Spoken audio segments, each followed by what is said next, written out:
most people are satisfied with being good. You can also choose to be excellent or you can choose to be elite. But if you choose to be excellent or elite in something, you have to have a different and special discipline and focus and drive and commitment to do things to a very high standard all of the time. Tell me about the 5 obsessions framework. 5 obsessions are based off of 5 principles. If you truly want to build something elite, I believe you need to have an obsession about these 5 principles. An obsession around filling your organization with great people. Second obsession. Michael Erath, let me see if I've got this right. You jump into your family business that's at 8 million in revenue. You grow it to 45 million across 6 different continents. The '08 recession hits along with some crazy fraud. Company collapses. You find yourself obsessed, it's seemingly obsessed, digging into business operations. You get certified as an EOS implementer and a scaling up coach. And then you build your own framework with your new business, your current business, next level growth. Is this somewhat accurate so far? Yeah, that is. There's one thing, one key piece missing is after the collapse of the $45 million business, when I first discovered EOS, and I had been doing bits and pieces of different tools from different things I had read and studied in the past, but I did start another business out of the ashes of that family business collapse. That business we grew from basically from 0 to 7 million over about 4 years. And I did that by self-implementing EOS. And that was kind of my first really dive into the systemization of business and how really building better systems leads to better results. But I did it in a way that was a very hybrid approach. And so I wasn't doing EOS purely where I felt like there were different tools that for me were a better fit. I was swapping things out and customizing it. And that's what kind of really helped put me on a trajectory to get on the path of coaching through EOS, scaling up, and then eventually deciding to blow that up and focus on building my own framework. I love it. Okay, so I have 1,000 questions about that Sure. that we'll get to. And for anybody that doesn't know, EOS is the entrepreneur operating system. Scaling up, these are 2 different frameworks that people can run their business by. Many entrepreneurs today, even those that are printing money, are overwhelmed. If you had 30 seconds to give advice to the entrepreneurs that are growing, but are in the chaos of growth, what would it be? Really zoom out and think about life as a whole and what you want out of life. And I try to frame it as what would it look like to earn a meaningful return on life, not just a return on investment.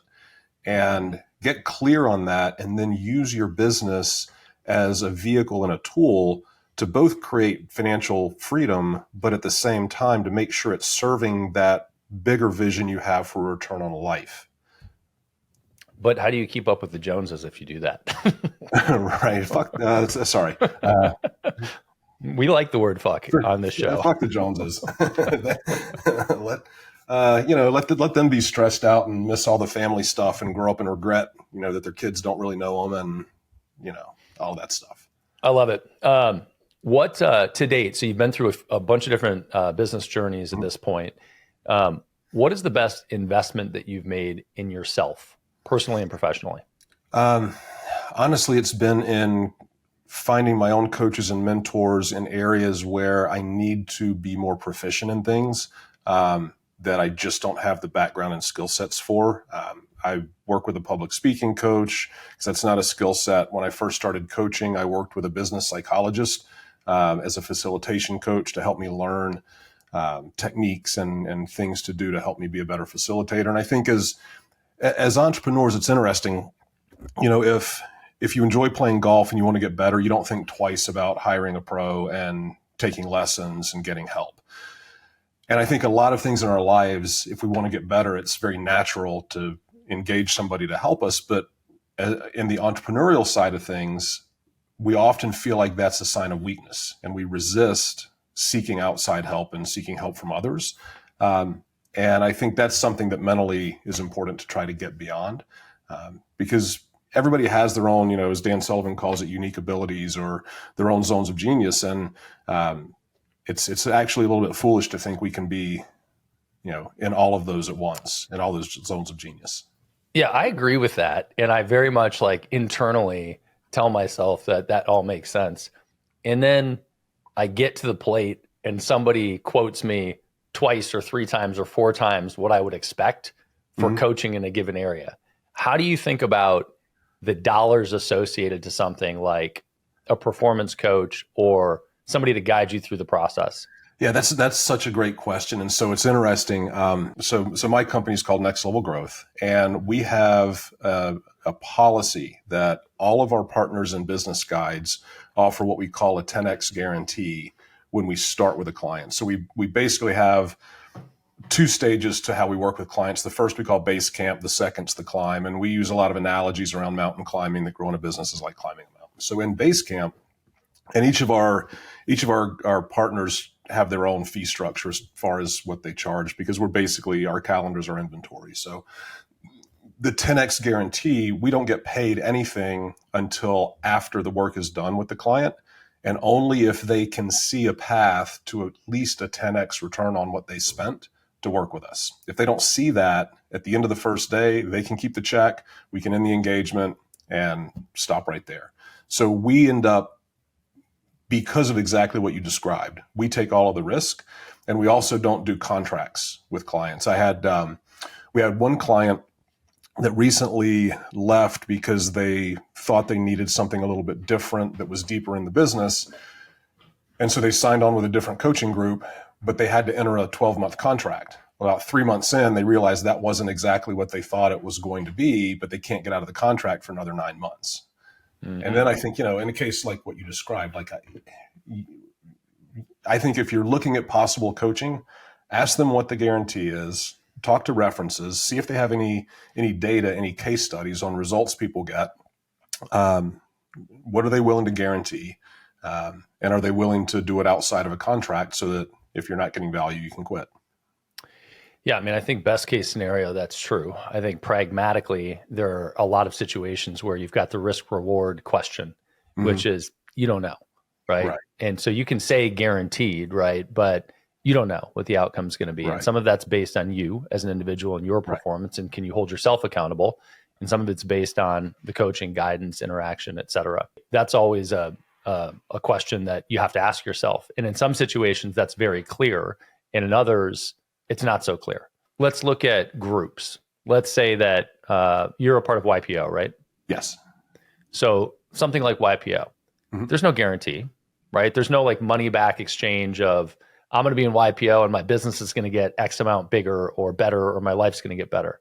So when you think about that, do you have a dollar amount or threshold or some sort of mechanical reference point people can use for it's worth investing at this level? I personally don't look at that with YPO, for example. I don't look at it as trying to prove myself a dollar for dollar ROI. What it really is becomes about being part of that network. Like I'm also a member of Genius Network. It's $35,000 a year to get in the room. Is it now?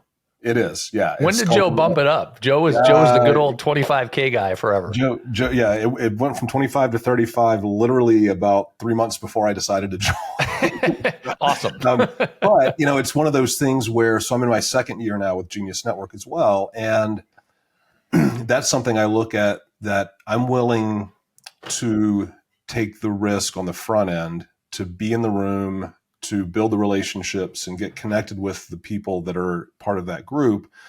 And then at the end of the year, I just kind of evaluate, do I feel like I got enough value out of this to keep going? And in my case, absolutely. And so, I think a lot of it comes back to what are the terms of how we work together. And if it is, if you are prepaying for a year of something, which you do with YPO, you do that with EO, you do that with Vistage, I believe, and groups like Genius. Okay, am I willing to make that investment? And am I willing, I think the more important key, and you hit on this, am I willing to do the work necessary to extract the value that I believe to be in that group or with that coach or whatever the case may be? Because you're right. I mean, at the end of the day, effort's your responsibility. It's not on the coach, right? You go take golf lessons, but if you don't go to the practice range and practice, it's not going to help. Yeah. I mean, I think that's one of the few absolute truths is certainly for entrepreneurs, but I think everybody is you have to take ownership of your own outcomes. Right. And, Yeah. and you There's always have some influence on it. exactly. Not full control, but some influence on it. Yeah. Yeah. No, I think you're absolutely right. And that's actually a quote. There's a fitness group out here. I think it's called Mountainside Fitness where I saw this, but that's the big sign they've got on the wall. It just says effort is your responsibility. Right. So we've put that in all of our meeting rooms now because it's 100% true. I love that. Sorry, I had to double click on that because I think about this stuff all the time. Like I just ran into a sort of I'm going to call him a health coach, but kind of like a quarterback for health, and like somebody that just runs point on, everything from stem cells to diet to everything, all your nutritional things, medical things. But he's 60 grand a year, maybe. And so I'm thinking about it. I'm like, that seems expensive. And I don't know why that seems expensive to me. And it's because I have no anchor for it. Right. Right. And so I'm trying to find other people that have some semblance of a framework to say it's okay to spend $5,000 a month on a health coach, or that thing is worth 10 grand a month, or that thing's worth $2,000 a month. Because I think as entrepreneurs, we're good at rationalizing lots of things. So these frameworks that show you a path are very helpful. Right. Yeah, exactly. Because they give you thanks for no framework for health. Right. Yeah. But yes. Okay. So the guarantee on the front end with some coaching is some way you look at that. And then others, it's just a risk reward, deal with it and assess it later. How many references do they have? Are you able to talk to references? I think that's worth doing because again, it's you need to do a little bit of kind of your own business intelligence before you run down one of these paths. And then, we, for example, one of the things that I think is very important that a lot of our prospects and clients focus on is long-term, whether they have, a specific plan for liquidity event or exit, or, they just want to really get the business in a stronger position to hand it off to the next generation. They're always looking at what's kind of the estimated enterprise value of my business. And so we did a case study of the first case study we did was 20 clients that had been with us for 5 consecutive years. And we looked at from the time we started until where they were after 5 years, we looked at lots of different financial data. And they basically, on average, across 9 different industries, 20 companies, they were doubling revenue every 3.5 years, but doubling dollars of profit every 2.5 years. And estimated enterprise value based on common market multiples, on average, those companies grew their enterprise value 5.9 times over the 5 years. So that starts to give you something where you can look at your current estimated value and start to extrapolate. If I perform at the average level of the clients in this study, then this is where I could expect to be. Again, you've got to do the work. But it's another way we've tried to create some data to help people wrap their minds around. Because I think going in any of these investments, it's even like investing in people. Like what's the marginal value gained relative to the marginal cost? And as long as that equation's in your favor as the buyer, it's essentially free. I mean, I like to say A players are free and they come with interest-free financing, which kind of gets into some of what we teach. But if you think about in an organization, anytime you upgrade from a mediocre performer to a true A player, the marginal value is so much greater than the marginal cost you had to spend to upgrade to an A player that they're free. And if you pay them over 24 pay periods at 0% interest, you're financing the investment, but you're getting a lot of the value in the first 1 or 2 quarters. See, there we go. That is a good framework. So I think that most of the time, first of all, 2% of entrepreneurs think about the enterprise value of their company, because 2% of the entrepreneurs are actually thinking about the exit and structuring things for the exit or sale. Right. So I think that in general, that's a really good takeaway and good thing for people to think about. And then the other is the reality that these aren't expenses, they're investments. And the rate of investment can be pretty dramatic if it is the right investment. Well, let's back out here. So the starting point of your global in my head is jumping into your company's family when it's a company family business, when it's at 8 million and growing it to 45 million global enterprise. Tell me how you got to the point of jumping in, what experience you had to jump in and take over the business, and what you did to grow it. Yeah, so I started, gosh, I mean, in high school and college, working summer breaks and spring breaks and things like that, just working in the business. My wife and I started dating at 15, so I needed money for my girlfriend. So I needed a job, and so I worked in the business, but really enjoyed it.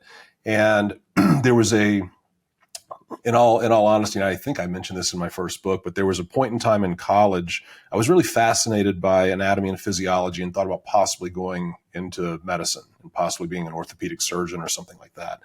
But in all honesty, when I looked at the path it would take to do that versus I can go party and have fun in college and go into the family business, that was really the easier, more logical route. I mentioned my wife earlier. We got married at 22, right out of college, and we had a management change at our manufacturing facility in Virginia. We lived in North Carolina at the time, which is where our sales offices were. We manufactured hardwood veneer, and so we decided we didn't have kids yet. We moved to Virginia, and I got involved in the manufacturing part of the business, which I fell in love with. But by that time it was the late 90s. And that was a time where a lot of the furniture manufacturers were moving offshore. So when I first started, most of our customers were big furniture manufacturers, and they were in North Carolina and Virginia. So we were right in their back door. When they started all moving to Asia, we had to reinvent ourselves and become more of an export business versus a purely domestic business. And so that started the process. And then one of the things that I started to realize, sourcing the raw material was a big challenge for us. So I wanted to vertically integrate the business and get closer to the raw material so we had more control over that. And that's when I brought on this business partner who had a background in timber merchandising. And so part of that vertical integration, we set up a subsidiary company that he was the managing director of. And we began buying standing timber, managing all of that. And as we would harvest timber, he would merchandise through the company he was running all of the logs that we did not want to produce into veneer. And then we would keep the best logs to produce for ourselves. So that's kind of the vertical integration that led us into lots of export markets. Yeah. So you went from manufacturing, were you manufacturing the basics of furniture at that point and selling them to furniture companies? No, thank you. So in hardwood, in furniture that's finished with hardwood veneer, the veneer that we would produce is the higher end face grade veneer that goes on the surface. It would be laminated to plywood or other oriented strand board or other substrates. And then that would be used. So imagine like if you go into your kitchen and you look at the end panels on your kitchen cabinets, those are likely panels that are covered in veneer, and inside those panels is plywood. So we took hardwood logs, and our manufacturing process actually sliced the sheets of veneer. And so we were slicing sheets anywhere from 1/50th to 1/42nd of an inch thick. Then we were selling that product to companies that would then use that to make furniture, to finish the surfaces of their furniture. Crazy. Okay. So you're slicing logs into tiny pieces, right, selling them to people that are manufacturing furniture. Correct. Right. And then you decided that you wanted to vertically integrate to go get the trees and cut the trees down and get the logs. Right. To give us more control over our raw material inputs. Okay. So this is, vertical integration, super common amongst businesses, specifically manufacturing, but tons of businesses. Also, somewhat crazy because I imagine you had not been chopping down trees in your past so far. Right. And that was an area that was not an expertise of ours, which is why I brought on a partner who had expertise there, who ended up being the partner that I became best friends with, that ended up embezzling over $500,000, that ended up committing bank fraud. And both businesses were working with the same lender. So when we discovered his fraud and embezzlement and went to the U.S. Attorney's Office and to the bank with that information, the bank immediately froze all accounts in both companies because they needed to protect themselves and figure out what the heck was going on. And that started to lead us down that whole path, this was in November of 2008. So for those of you who remember the that housing market collapse. It was kind of the summer of '08 was when the first pains of that started to hit. And so we were going through this right as it was starting to really, really unravel. Wow. So I want to ask some questions about that situation. But first, why don't you tell me kind of where that led? So the '08 housing collapse was the underpinning of that collapse was a super messy financial market, right? So all the banks are in dire straits. Some got bailed out, many collapsed. So for this to happen as that's happening would explain the banks being freaked out and not Sure. being very compassionate Right. or having options for that matter. Well, and it's interesting you say that because the way I got through that was pretty fascinating. And this is what I wrote about in my first book, Rise, that came out in 2017. But when we discovered all of this on the manufacturing side of the business that I was running, about a year and a half prior, we had taken out a $6 million term note with the same lender to add some new equipment, expand the factory, because in '06, '07, the economy was cranking. Things were great. And so we were building to increase our capacity. The dynamics of all of this, my father had passed. He passed in 2003. My mother she was part of the company when we took out the term note. But between that time and when this collapse happened, we had transacted her out of the business as part of our estate planning. So when this happened, she was hung on the guarantee of the term note, but no longer had equity in the company that she was stuck on the note for. So my mother, father's passed, my wife and I and my mother are on this guarantee, and we find out that my business partner has been committing bank fraud. So I had to figure out, number one, how to try to avoid bankruptcy because I didn't want them going after my mother. I didn't want to put her in that position. And I, of course, didn't want my wife and I having to deal with that. So because of the chaos the banks were dealing with, I went to the special assets group, and with all the brand new equipment we had bought, if they had forced bankruptcy and auctioned us off, they would have gotten nothing, literally nothing, because our industry was so small, the equipment was so expensive. So I offered if they would give me just enough liquidity to keep the doors open, I would stay on board and unwind the business over time for their benefit. And while I couldn't guarantee what we could do with that, it would definitely be better than bankruptcy. And I think because of the chaos they were dealing with at the time, we were viewed as one less fire to fight. So they allowed us to kick the can down the road.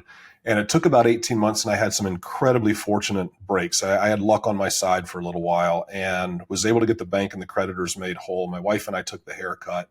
But I spent 18 months meeting twice a month with the special assets group of SunTrust Bank, which is now part of Truist. And that was an amazing, it was a painful lesson dealing with special assets, but it was an incredible lesson in terms of what I learned and went through that.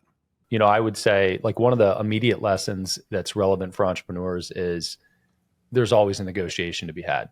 And Yes. sometimes people think that, you know, a huge corporate bank, you can't talk to them, you can't negotiate. But the fact is in life, there is a human at the other end of everything.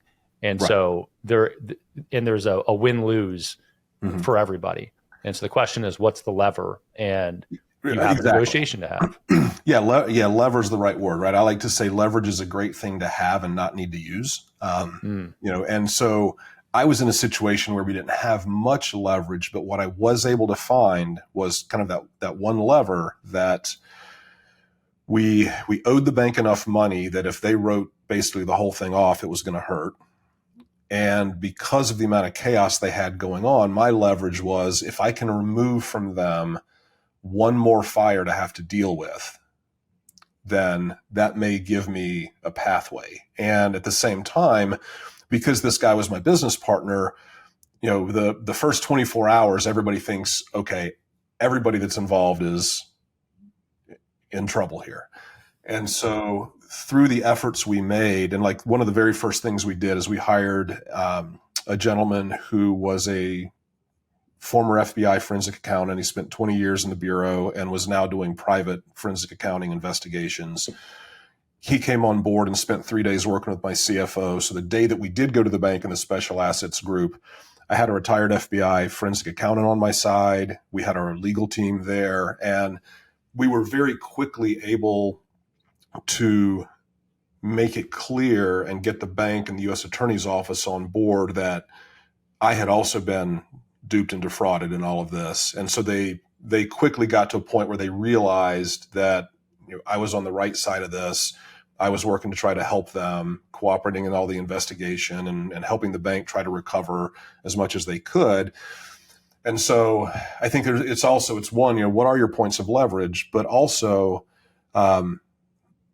really trying to do the right things for the right reasons and trust that in time, while that may be difficult in the short term, it does often work in the long term.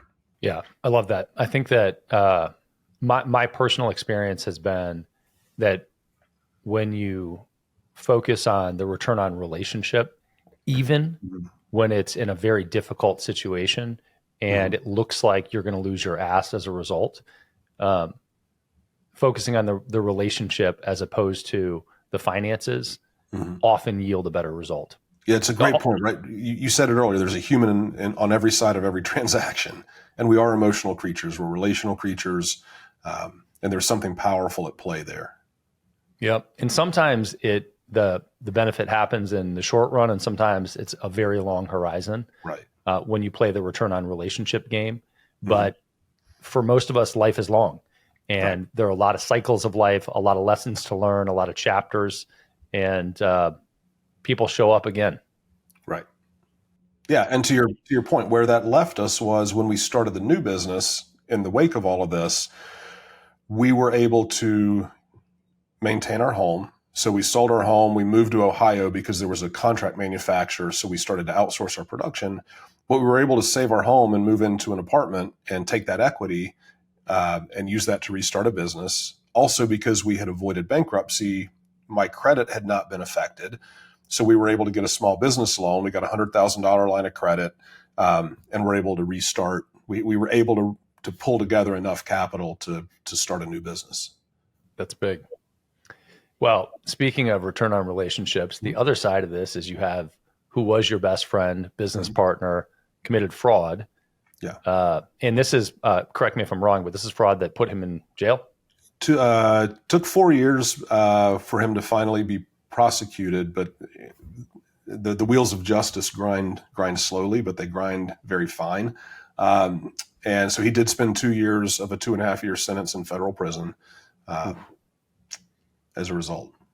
Yeah, I wanted to put a point on that because people throw terms like fraud around, and there's a difference between, some sloppy bookkeeping and even malicious intent and prosecution and landing in federal prison as a result of your actions. Right.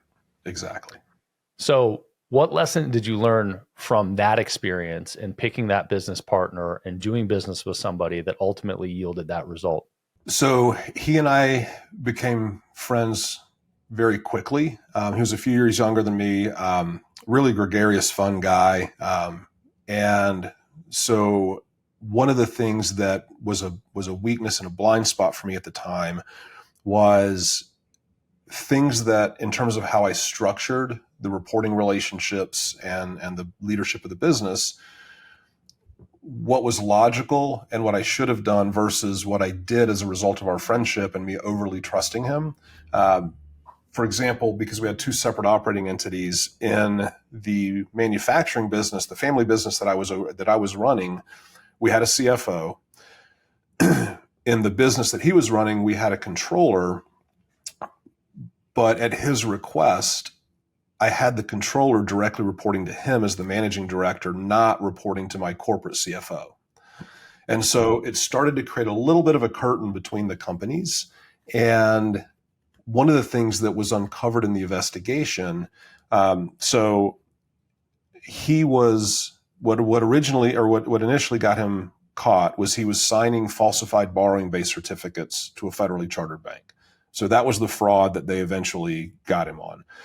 But prior to that, the controller was signing those. And in the investigation, we realized they had two sets of financial statements, and every month they would play games with the numbers to determine what they would send me versus what was actual.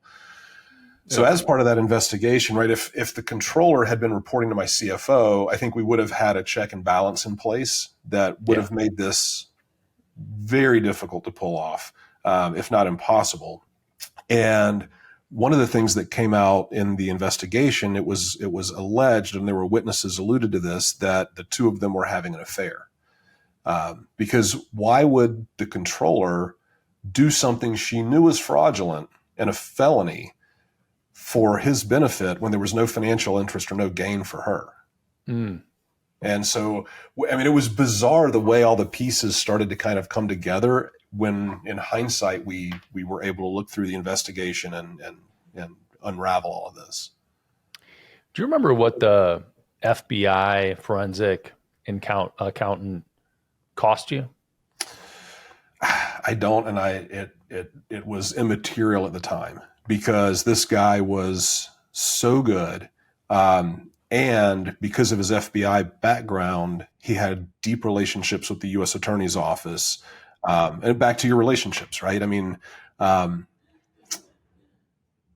as part of our legal team, my corporate attorney advised me to pay for and add to the legal team a criminal defense attorney because the criminal defense attorney also had a relationship with the U.S. Attorney's Office. But also he would be able to guide and predict what my business partner and his legal team were doing in terms of how they were trying to position things. So I know it was, in all, I'm sure it was well over $100,000 in the grand scheme of things. But I had a corporate attorney who was also a friend. I had a criminal defense attorney. I had an FBI forensic accountant, a retired FBI forensic accountant, as part of our legal team, guiding my CFO and I. And to me, it was like, I had no idea how to navigate this. I had never been through something like this before. I was terrified as to where it was going to go and what was going to happen.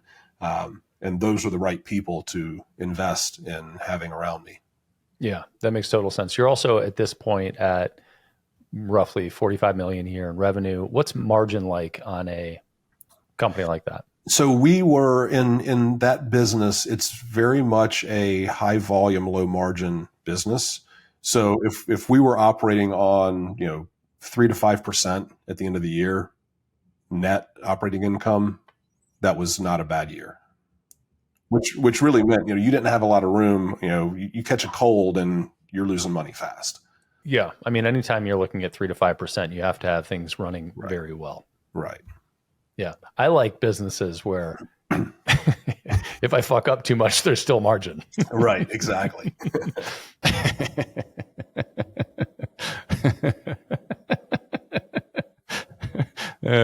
Insert funny advertisement here. Or just check out Easy Pay Direct. It's epd.com/BAM. And you can find out about credit card processing for your business. Lots of our guests use us for credit card processing. And this seemed like more fun than writing a scripted ad. Okay, so this company collapses. You move to Ohio, apartment. You have some equity. You take out a line for $100,000, and this is where you start the next business that you get to $7 million in 4 years. Right. What's that business, and where did EOS fit in this process, if it did at this point? So it was the same industry.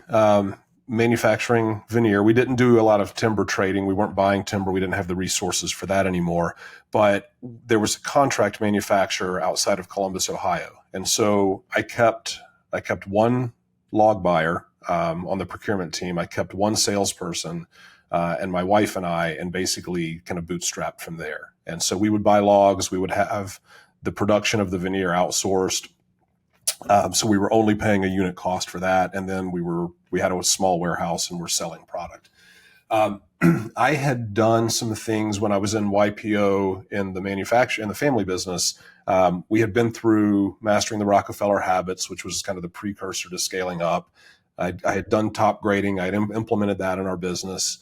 So I'd done bits and pieces of different things that were components of, but not a holistic operating system. And at that time, I didn't qualify for YPO anymore. So I transitioned to EO. In the form that I was in, we read the book Traction together, which is the book that really explains EOS.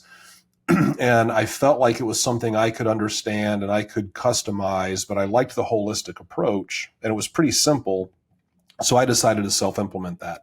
And that's where, as I was going through the self-implementation, there were, for example, there were people tools from Top Grading that I felt like were much better than the tools EOS offered to help you get people right. So the concept I loved, but I decided to swap out some of the tools because for me, it was a better fit. And so what ended up happening is as we were scaling from 0 to 7 million, and that was when we made the Inc. 5000, when I made it for the first time, I was just building this kind of customized, built for me version of EOS versus taking the prescriptive route and just doing exactly what pure EOS would be. So by 2015, I was just at a point where I was really getting burned out on the industry that I was in after everything I had kind of endured through that. And it was still a very low margin business, even outsourcing the production the way we did. And I just wanted to get out of that space. One of my EO colleagues had a furniture business that happened to be in Columbus as well. He was trying to self-implement EOS, but was just all over the place as a visionary and couldn't really get it done. So he asked me, since he had seen me doing it well, could I help his team? And so I just kind of offered to start working with his team a little bit, and fell in love with taking everything I had learned up to that point and being able to be on the other side and teach and coach and facilitate. So that's when I decided, you know what, I'm going to exit this business. So I exited that company in Ohio and started initially working as an EOS implementer, and was very successful in that, in large part because of my background. People wanted to work with me specifically because of what I had been through. And in I think it was 2019, I'm sorry, a little bit earlier that, Gino Wickman, the founder of EOS and the author of Traction, sold to a private equity company. And as often happens, things change when private equity gets involved. And so a few years later, I think it was 2020, EOS transitioned from a license agreement with the implementers, which allowed me to paint outside the box and teach other things if I wanted to. They didn't like it, but they couldn't control it. They transitioned to a franchise model, and the franchise agreements precluded any of that. And so it would have significantly devalued me because a lot of what I was doing to help companies go beyond just EOS, I would have had to stop. So that's when I decided I'm out. We're not values aligned anymore. And that's what was originally the birthing of Next Level Growth and these 5 obsessions of elite organizations. Awesome. Well, I want to dive into that. But before I do, as a human, going from 45 million in revenue, being a part of YPO, to going through near bankruptcy, starting over, functionally being kicked out of YPO, right? Not qualifying anymore. Right. You go into a group down is the perception in that hierarchy. Emotionally, as a person, how are you going through that? And what's your mindset in that situation? And how are you tackling, hey, I'm going to start a new business? So I think the first several months when things started to unravel with the family business, it was just shock and just trying to find some equilibrium, because everything was just upside down. But I got pretty clear early on, and my wife and I were very aligned on this, that we took the approach that we needed to live to fight another day. And that really got us through those early days. And it was interesting. The conversation I had when we moved to Ohio, I was talking to a couple of the YPO board members in the chapter there. And there was a grace period by which I could have requalified. And at this time, I'm really focused on this small business that I'm starting, outsourcing. But I was pretty confident I would get to the revenue number I needed to requalify. But the other side of that equation was a minimum of 50 employees. And with the new business model and outsourcing our production, I had no interest or no desire to get back to 50 or more employees. It wasn't necessary for the business. And so that was the reason that I wasn't going to qualify. And so that made it a little bit easier to transition out. And the Columbus chapter of EO is a fantastic chapter. It's a very strong chapter. And so I was able to get into a really good form group and made that transition. And there were parts of it where, it felt like, I've got my tail tucked a little bit after everything I've been through. But what I started to find was the more I shared my story, and this is why I ended up writing my first book, which was all about this. The more I shared my story with entrepreneurs, the more people said, man, I've never told anybody about it, or I don't talk about it, but I had a similar thing happen. Here's my story. And it literally is like 4 out of 5 entrepreneurs I talk to, if they've been doing it for more than 10 or 15 years, like they have similar stories, maybe different scale and things like that. And I started to realize that there was actually a lot of power in being vulnerable and open about what I went through and sharing those details. And that actually gave me, I think, a lot of momentum and positivity, because I realized it felt like a weakness to me, but in reality, it wasn't perceived as that by others. That was just my own negative self-talk. And so the more I could embrace that and communicate what I've learned from it and how it's helped me grow, the more it actually became a strength in the long run. Yeah, what a good lesson, man. Look, I don't think it is true that we have no idea what's going on in other people's lives. Right. And most of the world doesn't put their heart on their sleeve or, turn all their baggage inside out. But you better believe we've all gone through our own issues. Right. That's great.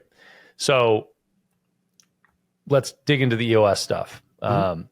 You went through and are a certified EOS implementer and a scaling up coach.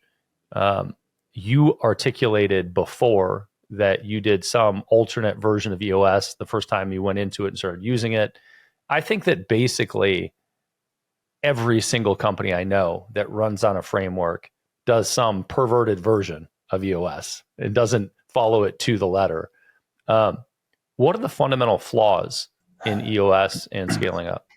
I think what this really boils down to is it's a fundamental flaw with anything that is a highly prescriptive system.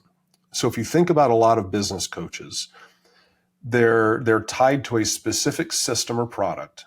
And so that's kind of the thing they've got to sell.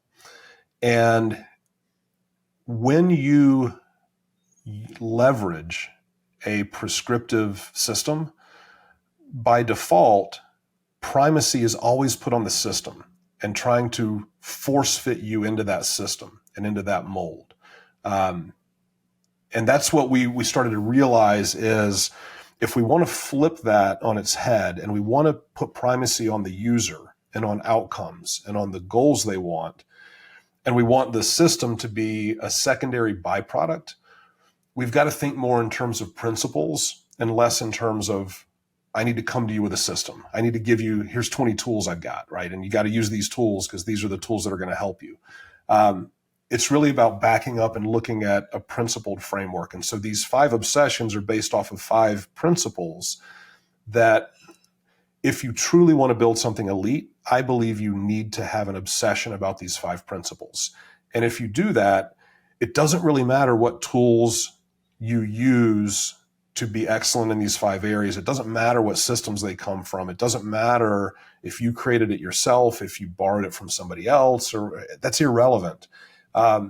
It's about executing that principle to a high standard. And so we've curated over 100 different tools. I think there's 20 in the EOS toolbox, but there's so many different things in the public space that can be helpful and valuable. And so many thought leaders have written so many great things.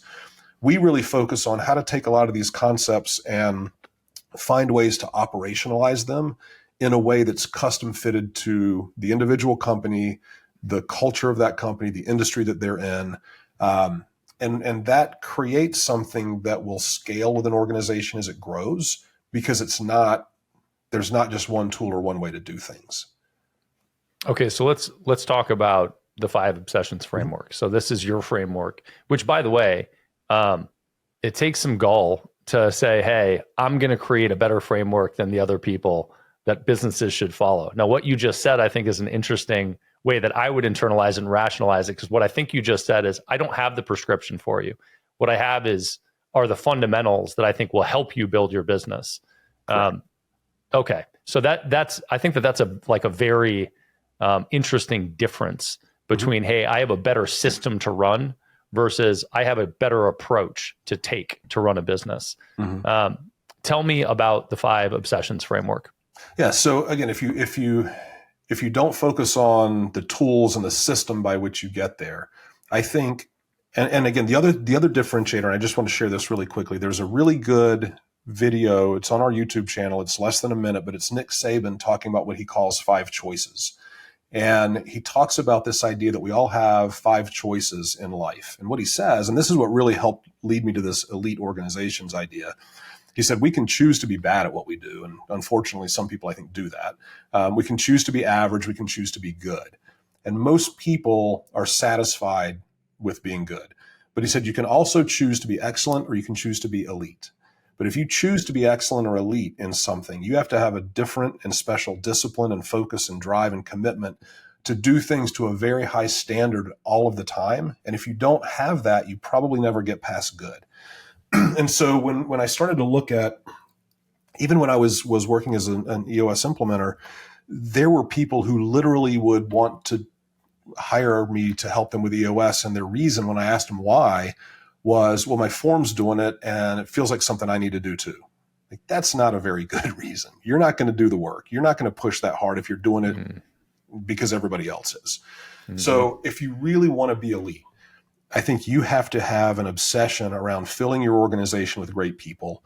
Jim Collins writes a lot about this conceptually, but good to great doesn't give you a path to actually go do it. And so what we've tried to do is we've tried to fit together lots of different ways that you can consistently over time recruit, hire, retain, develop people into A players and have systems that coach people up or coach people out, both culturally around your culture, your purpose, your values, and also performance within their roles. So really figuring out how to systemize a way to obsess about filling the organization with great people. But then secondly, the second obsession is what we call an inspiring purpose.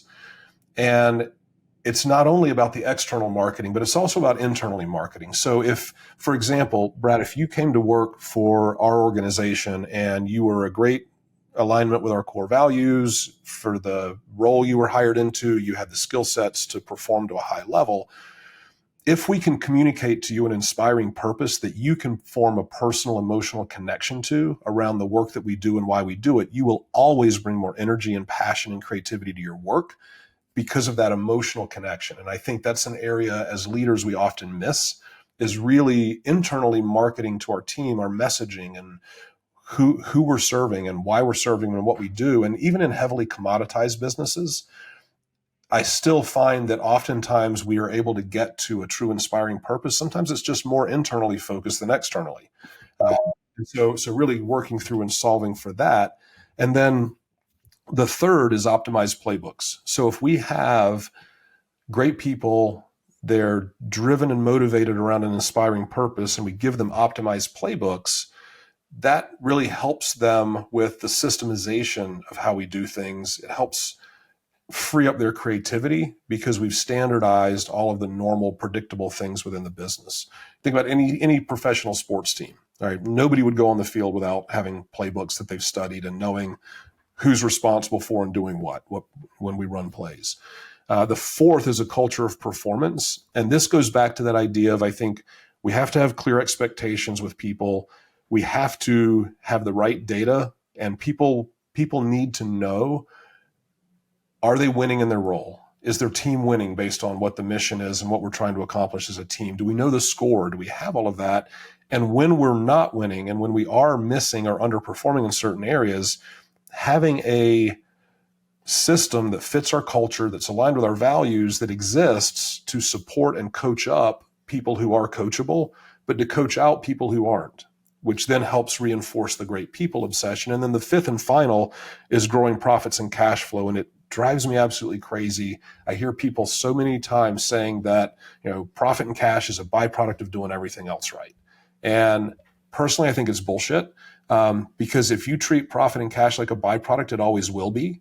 And if you're not intentional about understanding your pricing strategy and being intelligent about it and looking at cash conversion cycles and how you leverage capital, if you're not really focused on the financial strength and health of the business and improving that over time, that's the fuel that goes back into fulfilling your purpose. So if you really believe in your purpose, you need to be very focused on growing profits and cash flow, because that's what allows you to do more of your purpose and expand on that.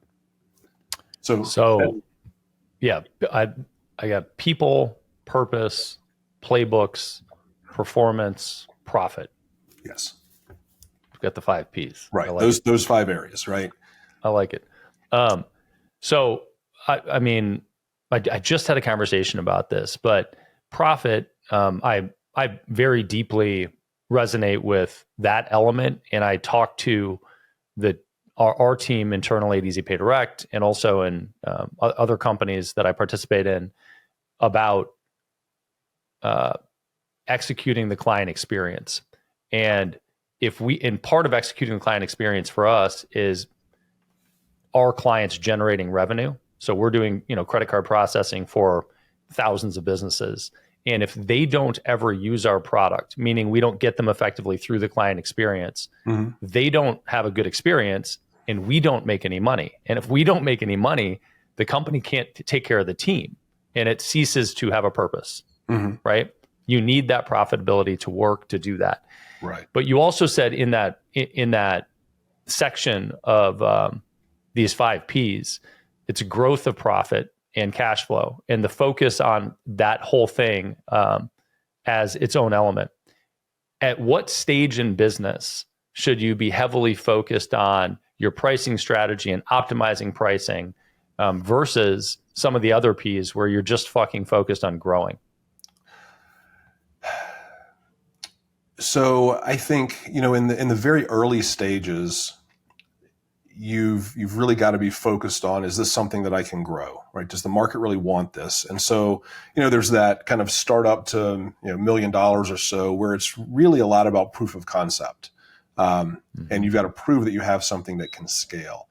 But then I do think as you start to get beyond that point in the 1 to 5, 5 to 10 and beyond, you have to periodically be coming back to really looking at that. I mean, it's interesting. I've got companies I've worked with that are, 50 to $100 million, and I'll ask if they can, help me understand your pricing strategy. And they look at me like I'm asking them a quantum physics question, right? And it's like, well, so how do you determine your prices? And it ends up, there's not a lot of strategy behind how they do that. And you've got salespeople who are quick to offer discounts. And one of the things that I have in the book is there's a table that shows you, based on your gross margin, how much, if you raise prices by various percentages, how much volume you could afford to lose and still generate the same dollars of gross profit, which is what you're covering your expenses with. But then it also shows you, and it's actually surprising, most people will never lose the volume that they would have to not be able to raise a price. Conversely, it shows, based on your gross margins, if you offer a 5%, 10%, 20% discount, how much you would have to grow your volume for that discount in order to generate the same gross profit dollars. And there's some wild numbers in there. I think, for example, if you're I think it's like at a 50% gross margin, if you offer a 10% discount, you have to grow your sales like 20% to not cannibalize and lose gross profit dollars. And so those are some things that people just don't often think about. And so the decisions are not really made through the right lenses when they go do these things. Yeah, that's awesome. And I think that's another really good takeaway for people, is to actually do the math on that stuff. Right. And you said, don't think about it. And yes, don't think about it. And even if it does cross your mind at some point, that I think, sadly, most people quickly form an opinion based on somebody else's narrative or feedback and don't bother to do the math internally themselves. Right. And I mean both literal math and also just the homework, research, study to come to their own conclusion. Exactly. That's great. So what tools and structures do you have inside of the framework that allow people to execute this? So, we've got, when we work with clients, we have what we have found to be best practices within each of these areas. So, for example, I really liked the EOS concept of an accountability chart versus an org chart, because I believe that most of our frustrations with people are the result of unclear expectations. And so if we can, so job descriptions create clear expectations, but they're several pages long. Nobody ever remembers what all's in their job description, and they never look at it after the interview process. But at the same time, the EOS accountability chart, if you read the book Traction and you look at the examples, they say things like a director of operations, one of their roles is make the product or deliver the service. It's such a vague statement that it's difficult to create accountability around that. So one of the things we tried to do is say, okay, how do we take the beauty of the accountability chart is that it's not overly complicated and it creates more clarity around who's accountable for what and how we hold people accountable.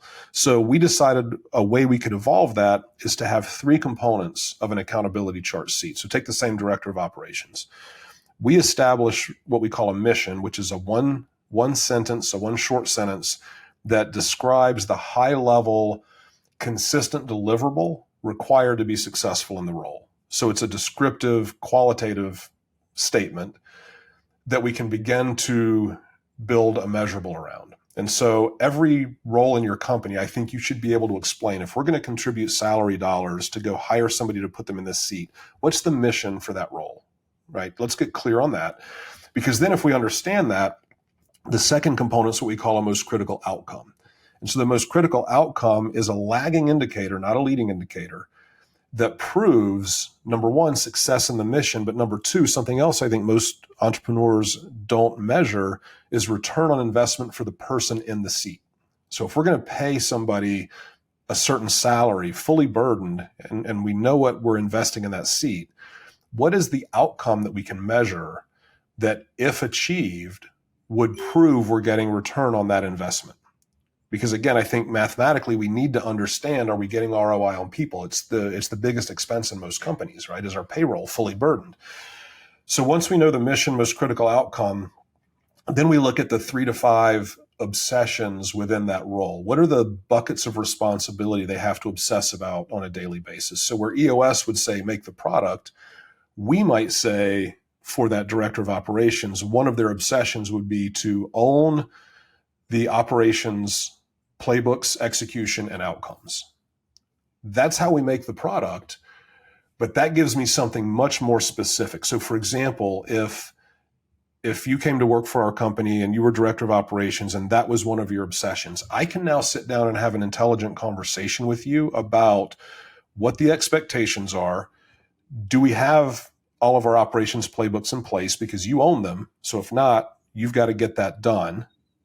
Number two, are they being properly executed? So have you built out the training? Have you, and so it just starts to get us down into deeper, more acute areas we can have conversations to coach people up, coach people out, get the things in place that we need by adding that level of clear expectations. There's lots of examples in the book. So that's the idea of a framework, but then it gets very customized to the individual company, the individual roles. Awesome. I couldn't agree more relative to expectation mismatches being the core of most discontent and conflict with humanity. It's in our personal lives, professional lives. It's all the way around. Yeah. So one of the things that I found interesting about the 5 obsessions of elite organizations is that you have an AI companion that goes along with it.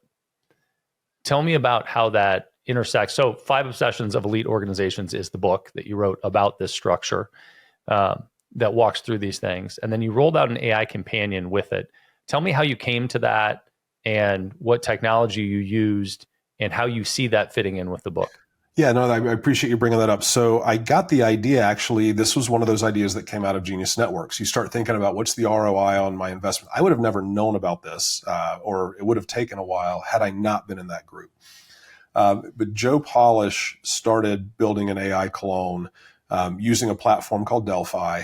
And that's the platform that I used. And so I learned a fair amount from Joe about it. And then what I started to realize was with this book launching, what often happens, so you mentioned that a fair amount of your audience is still kind of in that proof of concept. They're in the early stages of a startup. A lot of people in that stage are voraciously reading books. They've got a high thirst for learning, and they're looking for things they can use in their business. So at that stage, you can buy the book and you can try to figure things out for yourself based on what you read in a book. Or on the other extreme, you can go hire someone who is a coach in whatever that thing is, or a guide in our case. But there's kind of nothing in the middle. And so the idea with the AI clone was if somebody either can't afford to work with one of our partners, but really likes the concepts and likes what we've created as a framework, or maybe they just don't want to, right? Some people just want to do it themselves, and that's perfectly fine. They could, for a very inexpensive price, I think it's $20 a month right now, they could subscribe to the clone and they could take what's in the book and they could communicate with the clone, which has been trained on everything I've ever written. All of the content we give to our clients is in the training for the clone. So if they have a role that they're trying to figure out, what's the right mission, what's the most critical outcome, I'm stuck, I can't figure it out, the clone will iterate with them and help them figure that out, and it will give them suggestions based on its knowledge base and learning. I mean, we're still, it's end of July 2025 when we're recording this. AI is rapidly changing, getting significantly better every day, it seems. But we're all just figuring out kind of where it fits into business and where it fits into life. From a financial perspective for you so far, how is the implementation of the AI element impacting your business? Are you selling it effectively? Are a lot of people using it? What kind of feedback are you getting? I mean, I think that the bet is that it's going to be a good thing down the road, or it's going to be a good thing over the course of the next year, 2, 3, 5. How is it right now? So what I'm finding is the adoption is very low initially. I think people just aren't used to this, right? It's just a new thing. I have had a handful of people that have gone pretty deep with it, and I'm able to see on the back end all of the conversations. So if there's a response that I want to update, I can update it. It notifies the user and it updates the learning. But it's been really good in terms of quality. But also it's something, from a marketing perspective, we've been more focused on the book launch. We've been more focused on, we're up to 10 partners and guides now, helping them get their calendars full. So it's not been something we've been promoting heavily. It's mentioned quite a bit throughout the book as an additional resource. But I think that's something that will be more moving into next year. We'll be promoting more heavily. And one thing and this is on Delphi's side, they're transitioning to a new studio. Currently, I cannot have both a subscription model and free accounts. The new studio will allow me to have a VIP level where all of the leadership team members of all of the companies I work with, I'll be able to give those leadership team members free access to the clone and still have a subscription for people who aren't actually clients. And the goal there is I think that will create, because these are people that are already going down our path and working with us, it will create a lot of engagement with the clone. And my hope is that then that'll help us get testimonials and some videos and things to begin marketing it a little bit more broadly. Yeah, that makes sense. In your signature line of your emails, you say, if you're not changing it, you're choosing it, which I love. What's something that a lot of entrepreneurs seem discontent with that they're actually choosing? The acceptance of mediocre performance. It's one of the most common things I see. And Dr. Jordan Peterson made a great statement. He was actually one of the speakers at the last annual Genius Network event. And at one point he was talking about his view towards his team and the people he surrounds himself with. And he just made this statement that really resonated. He said, enabling failure is not a noble cause. And I think as humans, we often are reluctant to have difficult conversations around performance when it's not meeting expectations, because those are not easy and comfortable conversations. And so we rather avoid them. And in essence, we tolerate the mediocrity. And sometimes we do it because we want to be nice or whatever the case may be. And it's just, you will never build anything elite if you don't have very high standards, very high expectations, and live up to them yourself, but also require those around you to live up to those same standards. And that's where it goes back to the coachability. I think if that's the kind of organization you want something truly elite that can become a category of one in its space, you have to be willing to coach people and invest time in supporting people who prove to be coachable, but you also have to have systemized within your business how you expunge people who prove to not be coachable, who won't take feedback, and who don't maybe have the aptitude to level up into what you need from them. And if you have too much of that, then you probably have a recruiting problem, and you need to fix your recruiting strategy and processes. And so, but yeah, I think the acceptance of mediocrity is a cancer in most entrepreneurial organizations that keeps them as organizations mediocre at best. Yeah, I love that. Allowing people to be mediocre isn't being nice. Right. No. So avoiding that, said another way, avoiding the tough conversation isn't being nice to those people. It's facilitating their perpetuated mediocrity. Right. Exactly. What advice do you have for a 25-year-old entrepreneur starting out? Try a lot of stuff. 25 years old, think about what really excites you and brings you energy that at the same time you're very good at. And if you can find a balance between something you're really good at that really brings you energy, if you are an entrepreneur, is there something that can be created within that the market will appreciate and that provides differentiated value? I think this balance between differentiated value and market appreciation is really important to think about, because a lot of people try to build something around a differentiated value, but the market just doesn't really appreciate it. And so they're passionate about it, they love it, but they haven't really proven that the market wants it. And so they end up on this hamster wheel. And so I think you've got to look at both and understand how to achieve something within the overlap of those two things. Love it. Michael Erath. I got a lot of good stuff out of that. I think I kind of am always looking at the granularity of how to execute. Yes. And I think we clicked into a couple things in the framework and also lessons from the past that were certainly helpful for me and hopefully helpful for others. Appreciate the time. Where should people find you? Where do you want to point people? So there's a couple of places. Nextlevelgrowth.com is the website. We've got a YouTube channel under the same name. There's lots of great stuff on the YouTube channel.